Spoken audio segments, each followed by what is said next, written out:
wala namang legislation magagawa yan because the Constitution provides that no law shall be passed infringing upon the freedom of the press. Di ba? O di walang magagawa. Anong pinagdadaggawa nila? Di walang wawa, di ba? Opo. Kasi sa akin, ewan ko, Fred Maricel, malabo ba yun? Hindi pa yan. Hindi ko maintindihan kung bakit sige, hindi natin. Ang panlaban sa disinformation, proper information. Ang panlaban sa kasinungalingan, katotohanan, wala tayong magagawa eh. Lahat naman nagsisinungaling at o kaya nagsasabi ng katotohanan.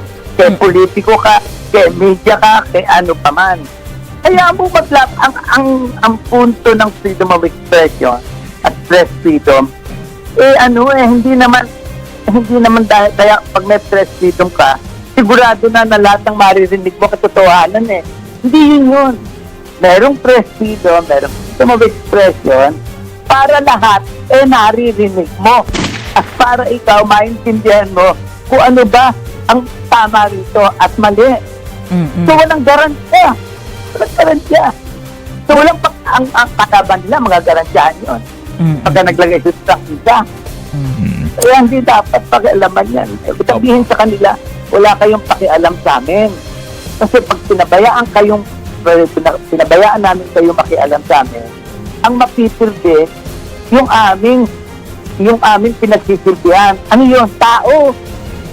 So ano ang inyong payo sa mga kongresista na sasaktan dito po sa mga bashing na inaabot nila or even yung kanilang claim na may mga nagpapakalat ng fake news laban sa kanila? May mga batas. Hanapin ninyo kung sino nagpapakalat. Dalhin nyo sa korte. Yun lang. Let them answer to the law. Si Ginoong Verhel Santos, ang isa sa mga trustee nga po ng Center for Media Freedom and Responsibility. Ito po ay isyong maselan dahil ang pinag-uusapan dito ay pagbabalanse na between freedom and responsibility. Yes, tama ka dyan, Manuntay. Kasi kahapon nga, napag-usapan yung proposal na dapat nang magkaroon ng franchise yung mga social media platform. Kasi sa kasalukuyan, ang binibigyan ng franchise, TV, radio, public utilities. Yes, ma'am. Pero hindi pa kasama dyan ang social media. So, aalamin po natin ang ipupunto dyan ni Mr. Verhel Santos. Siya po ang trustee ng Center for Media Freedom and Responsibility. Magandang umaga po sa inyo, sir. Magandang umaga naman. Apo, good morning. Good morning. Si Maricel po ang aking kasama, Sir Verhel, si Ted Pailon po ito. Magandang umaga. Okay. Opo. Sir, simulan ko na muna tungkol po dito sa tingin ninyo doon sa proposal na bigyan ng franchise. Dumaan sa Kongreso, kumbaga. Oo, idadaan sa Kongreso yung mga social media platforms. Una, kailangan nilagay natin sa context yan. Ano ba yung prangkisa? Ang prangkisa bayad sa pribilehyo na gumamit para pagkakitaan, no? Ang posibilidad ng Estado. Yung mga facilities, pasilidad ng mga Estado, alsada, tulay, waterway, port, airport, airspace, power grid, at sa media, yung tinatawag nating road band. No? Bakit kailangan ng prangkisa yan? Kasi kailangan ang that order and safety should be maintained in these cases. At ibig sabihin, kailangan may technical supervision. Kasi ang kalsada at itong mga bagay na ito, road ban, limited ang capacity nito Kaya kailangan ng pribilehyo no? Ang gusto nitong Kongreso, pati yung social media na nag-ooperate sa cyberspace, bigyan din ng prangkisa. Wala namang nagme-may-ari sa cyberspace. At wala ngang walang limitless ang capacity niyan ang sa akin nito, Maricel, is that itong Kongreso, ang mga politiko talagang ganyan, naghahanap ng paraan para control ng media. Yun ang radio band, nakakita pa ng paraan para control yung ABS-CBN Hindi binigyan ng prangkisa Hindi ba? Pero bakit hindi binigyan? Hindi dahil sa merong technical shortcoming. Hindi binigyan kasi ayaw bigyan. Diba? At ito, encroachment upon basic freedom ito eh. Hindi dapat nangyayari. Ngayon gusto pa nila ganyan. Hindi ko maintindihan niya talaga. Para sa akin kung hindi lang nakakatakot yan, nakakatawa eh. Diba? Pero, sir, paano yung argument nila na sinasabi nila na kasi dapat magkaroon ng prangkisa dahil sa ngayon, ang nakikita natin na kumikita yung mismong platform lamang at yung creator o yung mga content creators ng mga social media platform. Pero ang gobyerno, hindi naman nakakakuha ng buwis mula dito sa mga pinapalabas na to. Hindi problema ng prangkisa yan. Problema ng BIR. Diba? Pahabol nyo sa BIR. Maghanap kayo ng arrangement na para makita ninyo kung sino nakakalusot na hindi nagbabayad ng buwis. Problema ng BIR. Problema ng nagpapabuwis. Diba? Alam nyo, isa pang bagay no? Kailan lang tinawag din ako tungkol dito sa hearing ng Senado, ng Kongreso sa fake news. Ang hearing sa fake news, gusto raw kontrolin ang media, ang social media, not only social media, but media in general, kung ano yung nilalabas niyan. Isipin mong ginagawa ng Kongreso, hindi pa naiintindihan ng Kongreso na hindi sila pwedeng magpasa ng batas,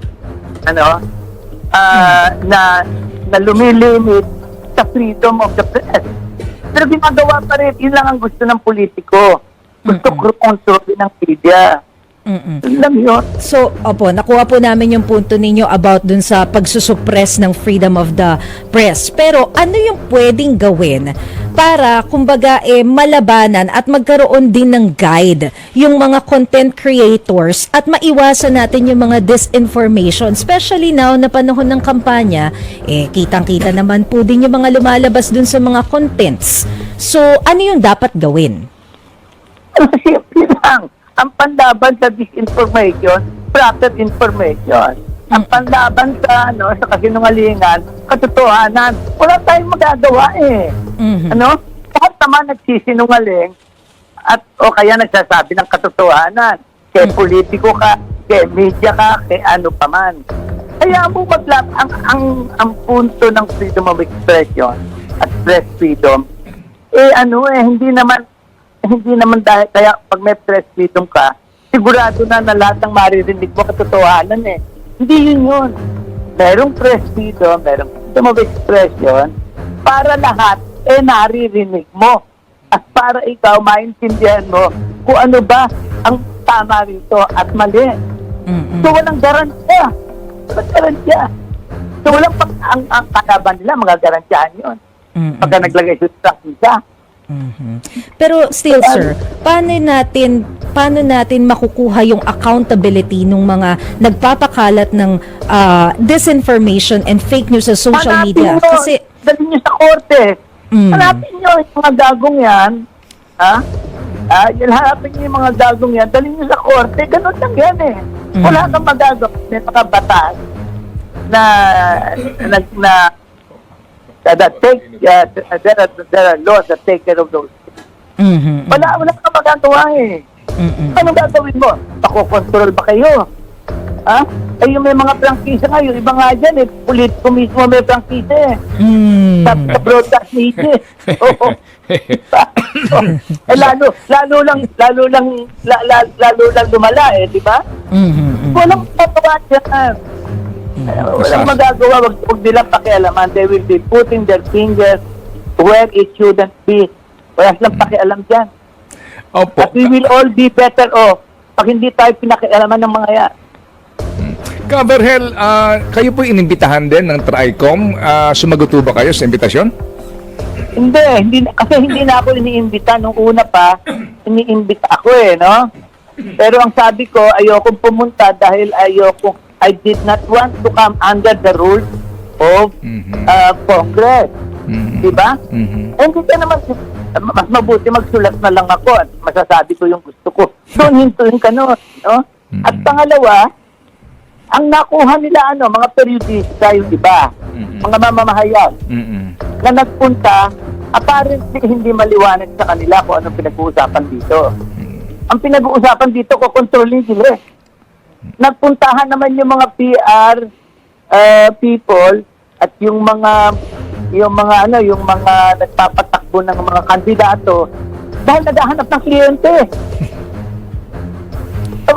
Anong gagawin natin ito? Alam mo, pag mientras mo pinagbigyan yung kongreso sa mga ganyan, lalo lang tayo mapapariwara eh.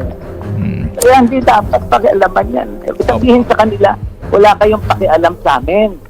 Kasi pag pinabayaan namin kayo makialam sa amin, ang mapipirde, yung aming pinagsisilbihan. Ano yun? Tao. Eh, hindi naman gano'n eh. Hindi naman sabihin sa ilang tao, ba't ka pumupunta riyan? You are allowing yourself to come under the potential control, if not outright control, of government. Opo.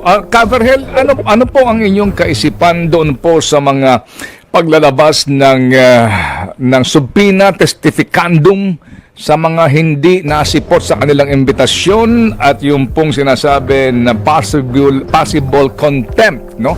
Ibig sabihin daw po, pwede silang ipa-aresto. Hindi totoo yun. Wala yun. That will not wash in court. Bakit kailangan akong lumitaw sa kanila? Halimbawa ako, pinipita ko, ayoko. Anong pakialam nila? Hindi ba? Anong sasabihin nila sa estado?